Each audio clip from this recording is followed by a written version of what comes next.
함께 볼 하나님의 말씀은 골로새서 2장 16절부터 23절 말씀입니다.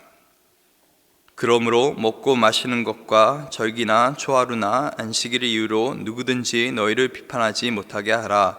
이것들은 장래일의 그림자이나 몸은 그리스도의 것이니라. 아무도 꾸며낸 겸손과 천사를 숭배의 이유로 너희를 정죄하지 못하게 하라. 그가 그 본 것에 의지하여 그 육신의 생각을 따라 헛되이 과장하고 머리를 붙들지 아니하는지라. 온 몸이 머리로 말미암아 마디와 힘줄로 공급함을 받고 연합하여 하나님이 자라게 하심으로 자라나느니라. 너희가 세상의 초등학문에서 그리스도와 함께 죽었거든 어찌하여 세상에 사는 것과 같이 규례에 순종하느냐. 곧 붙잡지도 말고 맛보지도 말고 만지지도 말라 하는 것이니 이 모든 것은 한때에 쓰이고는 없어지리라. 사람의 명령과 가르침을 따르느냐. 이런 것들은 자의적인 숭배와 겸손과 몸을 괴롭게 하는 데에는 지혜 있는 모습이 아니라 오직 육체에 따른 것을 금하는 데에는 조금도 유익이 없느니라. 아멘. 저희가 계속적으로 골로새서 말씀을 묵상하고 있는데, 사도 바울이 골로새 교회에 편지를 쓴 가장 큰 이유는 바로 이 골로새 교회에 계속적으로 거짓 교사들, 이단들이 거기 안에 잠입을 하고 또 잘못된 어떤 가르침들을 통해서 성도들 가운데 이 혼란을 주고 있기 때문에 사도 바울이 그 소식을 듣고 이렇게 편지를 쓰고 있습니다. 오늘 본문에서 사도 바울은 이 골로새 교회를 혼란에 빠뜨리고 있는 이 이단들의 실체가 무엇인지, 그들의 특징이 무엇인지, 그리고 그들이 어떤 가르침들을 그 성도들에게 주었는지에 대해서 자세히 설명해주고 있습니다. 근데 이것들을 살펴보면은 참 우리의 신앙과 그렇게 겉으로 봤을 때는 크게 다르지 않다는 것을 저희가 느낄 수가 있습니다. 실제로 제가 사역하는 가운데 크게 두 번 이제 약간 이단과 마주치게 된 적이 있었는데, 한 번은 저희가 청소년 사역을 했을 때, 이때는 한국에서 잠깐 이제 봉사자로, 그때는 사역자가 아니었고 봉사자로 이렇게 있었을 때 하나님의 교회를 다니고 있는 어떤 한 자매가 있었습니다. 이 자매를 어떻게 알게 되었냐면은 그 청소년 부에 있는 한 아이가 그 자매와 이제 연애를 하고 있었습니다. 연애를 하고 있어서 교회 한번 데리고 왔는데 알고 보니까 이 친구가 하나님의 교회에 빠져 있었던 거더라고요. 그래서 저도 그때는 하나님의 교회가 어떤 교회인지 그냥 하나님의 교회니까 좋은 교회였구나 생각했었는데, 어렸을 때, 완전히 어렸을 때였습니다. 그래서 조금 공부하다 보니까 이게 정말 겉으로 봤을 때는 이 친구가 너무나 정상적인 것처럼 보이고 예배도 잘 드리는 것처럼 보이고 옷도 단정하게 입고 그런 건데, 조금 이 성경에 대해서 말을 하면은 이게 조금 다르구나라는 것을 깨달을 수가 있었습니다. 그런데 참 그 친구도 성경 말씀에 대해서 너무나 잘 알고 있었고 어떻게 그렇게 참 다르게 해석할 수 있는지 그때 참 놀라운 경험을 한 적이 있었고, 또 한 번은 실제로 저희 같이 공동체 안에 있던 한 형제가 이제 처음에는 몰랐는데 이제 나중에 알고 보니까 또 하나님의 교회 어떤 멤버였던 것을 이제 알게 되었었습니다. 전 놀라웠던 것이, 정말 겉으로 봤을 때는 이 형제는 신실하고 다른 사람들에게 정말 사갑게 하고 성실한 그런 형제였는데, 겉으로 봤을 때는 정말 누가 봐도 크리스찬이었는데 개인적으로 어떻게 보면 다른 사람들이랑 만남을 좀 자꾸 주선하려 하고, 특히 이제 어린 친구들에게 밥을 사주면서 계속적으로 신앙적인 얘기를 했던 것이었습니다. 그래서 나중에 저희가 그 형제의 실체를 조금 알게 되었을 때 그 형제가 눈치를 채고 이제 교회를 떠나게 됐었는데, 그만큼 어떻게 보면 사역자한테도 겉으로 봤을 때는 이게 이단이 정말 이 사람이 이단인지 편말을 들고 들어오는 것이 아니지 않습니까? 그러니까 구분하는 것이 정말 어렵습니다. 그래서 오늘 사도 바울이 정말 자세하게 이 골로새 교회를 어렵게 했던 이단들의 특징과 가르침들이 어떤 것들이었는지를 우리에게 설명해 주고 있는데, 그 첫 번째 특징이 바로 율법을 굉장히 중요시했다는 것입니다. 율법주의를 강조했다는 것이죠. 오늘 본문 16절입니다. 그러므로 먹고 마시는 것과 절기나 초하루나 안식일을 이유로 누구든지 너희를 비판하지 못하게 하라. 이 골로새 교회에 있는 이 교인들에게 이들은 예수님을 믿는 것도 좋지만은 예수님을 믿는 그 신앙만 가지고는 구원을 받을 수 없다. 이 율법주의가 무엇입니까? 결국에는 율법을 통해서 예수님을 믿긴 하지만 율법을 잘 지켜야지 결국에는 그 가운데 의로움을 얻게 되고 결국에는 천국까지 갈 수 있다라고 믿는 것이 바로 율법주의입니다. 이런 율법주의를 믿는 사람들에게 예수님에 대해서 물어본다 하면은 절대로 예수님을 비판할 사람들은 아니죠. 그렇지만은 이 복음만 믿어서는 안 된다라고 이 사람들은 생각했던 것입니다. 그래서 어제 본문에 등장했던 할례의 문제나 아니면 오늘 본문에 등장하는 안식일의 문제, 여러 가지 절기의 문제, 무엇을 먹고 마시는 어떤 유대인의 어떤 율법과 전통에 대한 것들을 우리는 고스란히 지켜야 된다, 철저하게 지켜야지만이 성숙한 신앙인이고 또 온전한 구원을 얻을 수 있다라고 이 사람들은 주장을 했습니다. 두 번째로 이들은 금욕을 강조했습니다. 금식주의, 금욕주의. 근데 문제는 18절을 보니까 이것이 정말 참된 겸손이 아니라 꾸며낸 겸손이다라고 사도 바울이 기록하고 있습니다. 특정한 것들을 먹지 않고 하지 않고 어떤 특정한 삶을 살게 되다 보면은 바로 그것이 나의 의가 되는 것이고 하나님께서 기뻐하시는 것이다 라고 생각하는 것이 바로 금욕주의인 것입니다. 저희 교회 안에서도 사실은 금식을 계속적으로 하고 있고 또 저희가 과하게 소비를 하지 않고 정말 아껴서 성전에다 또 유기하는 데에다가 이제 물질도 드리고 그러는데 그거와는 다른 차원의 것입니다. 이 금욕주의라고 하는 것은 이렇게 어떤 것들을 하지 않는 것이 자기 과시용으로 그렇게 쓰임 받고 있는 것입니다. 하나님의 영광을 위해서 이런 것들을 멀리하는 것이 아니라 철저하게 내가 다른 사람보다 우월하다, 나의 신앙이 조금 더 성숙하다라는 것을 보여주기 위해서 어떤 보여주기식의 신앙인 것이 바로 이 금욕주의 그리고 금식주의인 것입니다. 그리고 마지막으로 골로새 교회에 들어온 이단들이 주장했던 것이 바로 신비주의입니다. 오늘 본문 18절에 보니까 이들은 천사 숭배를 강조했고 또 본 것에 의지하여 그 육신의 생각을 따라 헛되이 과장했다라고 기록되어 있는데 이 본 것이 영어 성경에 보면은 vision이라고 되어 있습니다.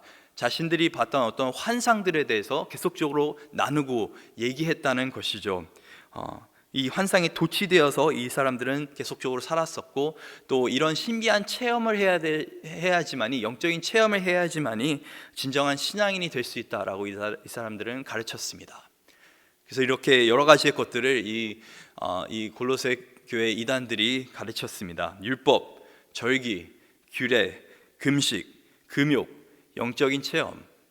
어떻게 봤을 때는 참 저희 신앙생활 안에서 우리가 하는 것들을 강조하고 있는 것입니다. 사실은 예수님께서 마태복음 5장에 내가 율법을 폐하러 온 것이 아니라 율법을 완성시키러 왔다고 말씀하셨죠. 그래서 믿는 자에게도 철저하게 어떻게 보면은 정말 율법을 사랑하고 또 율법을 따라 살려고 하는 그런 모습들이 충분히 필요하다고 믿습니다. 거룩함의 모습이 필요하다고 저희는 잘 알고 있습니다. 또 금식도 예수님께서 직접 금식을 하셨고 또 금식에 대해서 제자들에게 가르쳤습니다. 또 예수님도 이런 과한 삶을 사셨던 것이 아니라 계속적으로 참 금욕적인 어떤 삶을 사셨죠. 그리고 많은 사람들이 또 기독교가 체험의 신앙이다라고 말합니다. 정말 실제로 성경 안에서 정말 강력하게 하나님을 만나고 또 그런 영적인 체험들을 했던 사람들이 수두룩한 것이 바로 이 성경 말씀입니다. 그렇다면 왜 이런 것들이 잘못됐다고 사도 바울은 이야기하고 있는 것입니까? 이런 것들 자체가 잘못됐다고 사도 바울이 말하는 것이 아니라 이런 것들을 예수 그리스도보다 더 사랑했기 때문에 더 중요시 여겼기 때문에 이것이 잘못됐다고 성경은 가리키고 있는 것입니다. 그래서 사도 바울이 이 골로새 교회에 들어온 이단들을 비판하면서 세 가지 이야기를 합니다. 첫 번째는 이들은 신앙의 중심이 아닌 형식을 강조했다는 것을 말합니다. 신앙의 중심이 아닌 형식을. 이 본문 16절에 등장하는 안식일, 또 절기들, 율법, 그리고 어제 본문에 등장했던 할례, 17절을 보니까 이것들은 결국에 실체가 아니고 그림자에 불과하다라고 말하고 있는 것입니다. 이것들의 실체가 누구입니까? 예수 그리스도라고 성경은 말을 하고 있습니다. 가끔은 저희가 식당을 갈 때, 가족끼리 식당 갈 때 저 아이가 좋아하는 것이 메뉴판을 보는 것을 그렇게 좋아합니다. 메뉴판을 보면서 이거 먹자 저거 먹자 다 먹자고 합니다. 뭐 요즘에 이제 또 글씨를 조금씩 읽기도 하니까 그게 보는 게 그렇게 좋은가 봅니다. 그래서 다른 이제 저희가 주문을 하고 나서도 그 아이는 이제 메뉴판을 꼭 이렇게 붙잡고 있습니다. 근데 음식이 나오고 나서도 이제 제 아이가 밥을 안 먹고 메뉴판만 뚫어져라 쳐다보고 있으면 그거는 문제가 되겠죠. 왜 그렇습니까? 메뉴판은 어떻게 보면 그림자에 불과한 것입니다. 앞으로 나오게 될 음식의 실체에 대해서 그것을 잠깐 보여주는 것이 메뉴판이라는 것입니다.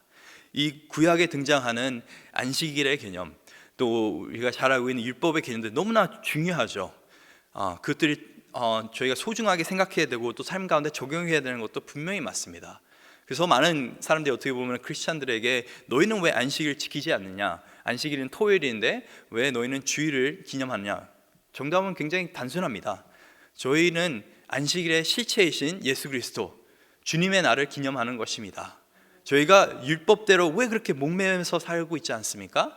우리는 그 율법을 가리키고 있는 그 율법의 실체 예수 그리스도에 따라서 율법이 명령했던 하나님 사랑을 나타내고 있고 우리는 이웃을 사랑하고 그렇게 살아가고 있는 것입니다.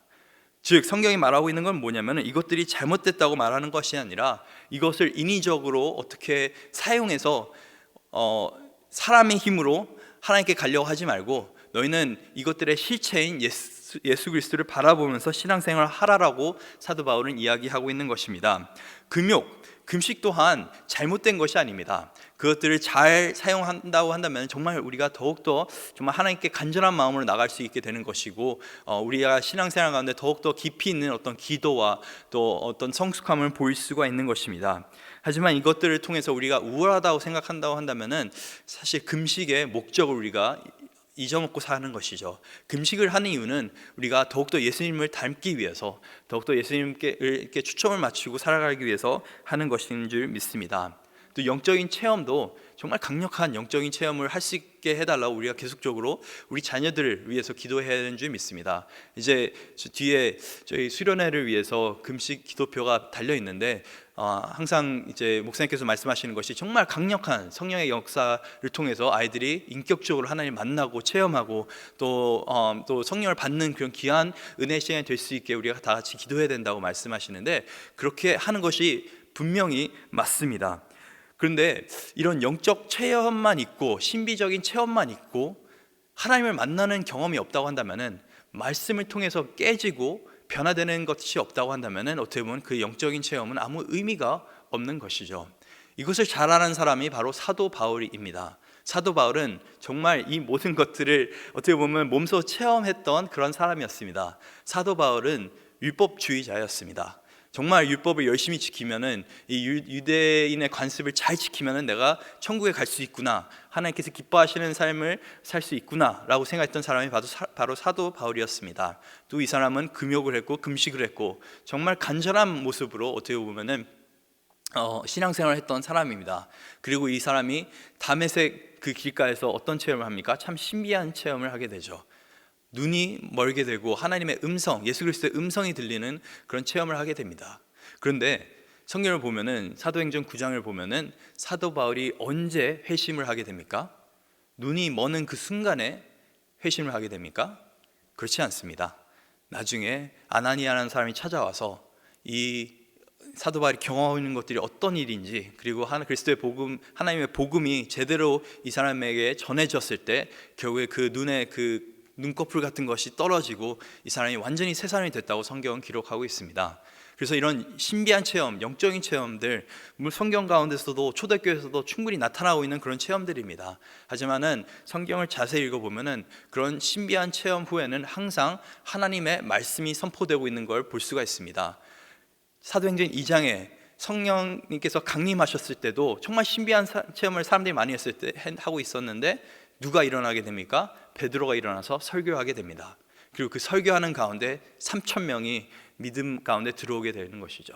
그래서 저희가 항상 기억해야 되는 것은 정말 이런 강력한 영적인 체험도 너무나 중요하지만은 진정한 변화는 결국 하나님의 말씀을 통해서 온다는 것을 알아야 됩니다.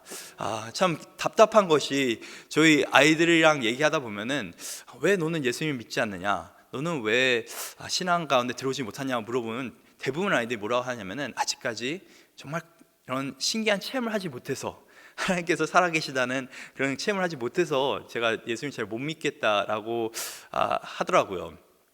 근데 어떻게 보면 우리 아이들은 이 디모데와 같은 아이들이 굉장히 많습니다. 정말 어렸을 때부터 말씀 가운데서 믿음 안에서 자라왔기 때문에 그냥 정말 예수님 믿는 것이 당연한 것처럼 이게 되어버린 것이고, 정말 믿음 생활하는 것이 너무나 자연스러운 것이 얼마나 큰 은혜인지 애들이 잘 모르고 있는 것이죠. 그게 참 아이들이 내가 밑바닥을 꼭 찍어야지만이, 그리고 그 가운데서 하나님을 기적적으로 만나야지만이 변화가 일어나는 거라고 생각하는데, 성경 말씀이 분명히 말하고 있는 것은 우리가 그리스도를 제대로 믿으면, 제대로 알고 그리스도께 우리 삶을 드리면 우리는 구원을 받을 수 있다라고 성경은 분명히 말하고 있습니다. 그래서 이런 올바른 신앙생활에 대해서 우리가 계속적으로 우리 다음 세대에게도 가르쳐야 되는 줄 믿습니다. 신앙의 모습만이 아닌 신앙의 본질을 우리가 가르쳐야 됩니다. 이 거짓 교사들은 계속적으로 신앙의 모습에 대해서만 강조했는데, 사실 신앙의 본질인 예수 그리스도에 대해서 우리가 강조하면서 살아가야 되는 것이죠. 제가 처음 교회를 왔을 때, 이 성안교회에 왔었을 때 한 가지 했던 것이, 청소년 사역하면서 아이들 이제 복장에 대해서 한번 언급한 적이 있었습니다. 제가 하려고 했던 것이 아니라 계속적으로 이제 어른들이나 교사들이나 이제 아이들이 너무 주일 복장이 좀 그렇습니다라고 목사님이 좀 한마디 해주세요라고 말을 하더라고요. 그래서 저 또 목사니까 한마디 해야 되지 않겠습니까? 근데 저도 이제 경험적으로 아는 것이, 주일날 옷을 똑바로 입어라, 좀 경건한 모습으로 예배를 드려야 되지 않겠느냐 말을 하면은 아이들이 무슨 말인지는 알아듣습니다. 하지만 그들 안에 진정한 변화가 옵니까? 그렇지는 않습니다. 왜냐하면은 경건의 모양을 아이들이 몰라서 신앙생활을 못하고 있는 것이 아니라 경건의 본질이 뭔지를 몰라서 신앙생활을 못하고 있는 것입니다. 우리가 정말 주일날 경건한 모습으로, 거룩한 모습으로, 또 깔끔한 모습으로 예배 자리에 나와야 되는 것은 그냥 그것이 하나님 보시기에 기뻐하는 것이 아니라, 정말 우리가 예수님을 사랑하기 때문에, 우리 안에 정말 하나님을 경외하는 그 마음이 있기 때문에 사실 우리가 옷을 더욱더 잘 입으려 하고 더욱더 하나님 앞에 거룩한 모습 나오려 하는 것이 아닙니까? 그래서 거룩한 그 본질을 계속적으로 우리는 경건의 모습이 아닌 경건의 본질을 계속적으로 강조하면서 다른 사람들에게 이 은혜를 나눠야 되는 줄 믿습니다. 이 자리에 기도하시는 분들이 굉장히 많습니다. 또 말씀을 열심히 읽고 계신 분들이 굉장히 많습니다. 근데 이 거짓 교사들, 이단들의 특징 중 하나가 뭐냐면은 비판, 정죄를 굉장히 잘 한다는 것입니다. 우리가 기도를 열심히 한다고 한다면은 그 기도를 가지고 우리가 다른 사람을 섬기고 또 중보하고 또 교회 유익을 위해서 계속적으로 힘써서 기도하는 것이 굉장히 좋습니다. 하지만 기도를 열심히 한 후에 기도하지 않는 사람에게 손깍지를 하게 된다면은 그것은 정죄하는 일입니다. 그것들은 이단이 하는 어떤 행동인 것이죠. 우리가 성경 말씀을 열심히 배웁니다. 또 이것들에 대해서 이해하는데, 이것을 가지고 계속적으로 우리가 다른 사람들에게 잔소리를 하고 너는 왜 말씀 읽지 않냐고 정죄한다면은 어떻게 보면은 신앙의 모습만 강조하고 있는 것이고 본질을 강조하고 있지 못하는 것이죠. 성경 말씀을 정말 우리가 열심히 배우고 있다면은 오히려 리더로서 또 어떤 성경 교육에 참여해서 다른 사람들에게 그 은혜를 나눠주고, 또 기회가 된다면은 진리의 말씀을 통해서 다른 사람을 격려해주는 그런 선한 영향을 행할 수 있는 저희가 되어야 되는 줄 믿습니다. 그래서 19절에 이 본문의 핵심이 등장하게 됩니다. 이 거짓 교사들은 머리를 붙들지 아니하는지라 온 몸이 머리로 말미암아 마디와 힘줄로 공급함을 받고 연합하여 하나님이 자라게 하심으로 자라나느니라. 이 앞장에서 우리가 봤던 것이 교회의 몸, 이 교회의 머리가 되는 것은 바로 그리스도라고 사도 바울은 이미 우리에게 정리했습니다. 교회는 그리스도의 몸이다. 그리고 그리스도는 교회의 머리다라는 그런 어떤 관계를 벌써 정립한 상황이죠. 진정한 경건은 그 그리스도의 통치 아래서, 또 그리스도의 공급함 아래서 이루어지게 되어 있습니다. 오늘 보니까 그리스도가 교회의 머리고 온 몸이 머리로 말미암아 마디와 힘줄로 공급함을 받는다고 되어 있습니다. 진정한 신앙생활은 정말 그리스도를 삶 가운데서 매 순간마다 인정하고 또 그리스도를 더욱더 사랑하고 또 그렇게 했을 때 그리스도를 닮아가는 것이 진정한 신앙생활이고 진정한 경건인 줄 믿습니다. 그래서 오늘 하루도 신앙의 모습이 아닌 신앙의 본질인 그리스도께 충실하게 우리가 순종하면서 또 신앙의 형식이 아닌 참된 우리의 머리 대신 그리스도께 순종하면서 살아갈 수 있는 저와 여러분 될 수 있기를 간절히 소원합니다. 그리고 이 놀라운 메시지를 이단들도 참 잘못된 신앙을 정말 열심히 나누고 가르치려 하고 어떻게든 사람들을 성역 공부로 데려가서 전도하려고 하는데, 우리가 이 본질을 알고 있다 한다면은, 참된 복음을 알고 있다 한다면 이것을 다른 사람들에게 나눠야 되지 않겠습니까? 이것을 나눌 수 있는 저와 여러분 될 수 있기를 간절히 소망합니다.